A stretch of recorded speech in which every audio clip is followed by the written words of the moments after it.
On va parler dans cet épisode de la mode hyper féminine.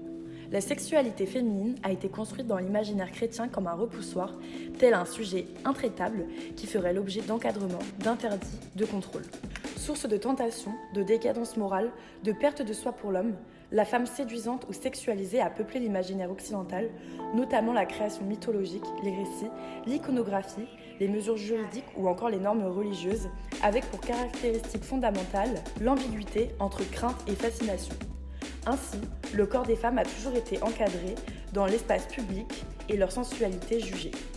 Aujourd'hui, le succès des femmes passe par leur beauté, leur sexualisation et leur pouvoir à travers notamment des groupes de musique comme les Punk Riot Girls, les Spice Girls, les Pussycat Dolls ou à travers les médias et les séries comme Sex and the City.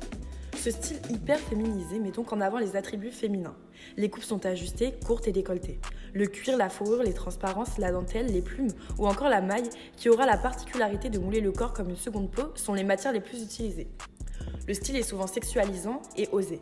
Les talons à très haute plateforme qui étaient réservés aux stripteaseuses sont aujourd'hui une petite paire pour sortir le week-end.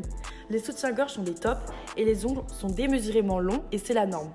Aujourd'hui, avec l'avènement d'Instagram et la création du métier d'influenceuse, les femmes sont entrepreneuses de soi et font de l'autosurveillance esthétique le centre de leur projet, le gagne-pain des femmes et leur apparence. Elles se sont réappropriées leur sexualisation afin d'en faire une arme.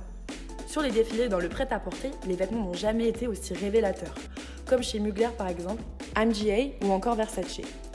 Des icônes incarnent ce mouvement comme Kim Kardashian et ses courbes voluptueuses, Dita Von Teese et ses performances hyper sexy, ou Bella Hadid, muse ultra féminine de nombreux créateurs. Zoom sur Aimée Pradis. Elle est modèle et vit à Los Angeles. Elle est coquette et toujours apprêtée. Ses cils sont très longs et ses ongles sont toujours manucurés.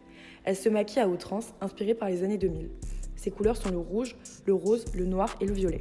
Elle a des formes et en joue en mettant des tenues très sexy, moulantes et courtes. C'est une séductrice et elle en a fait son métier.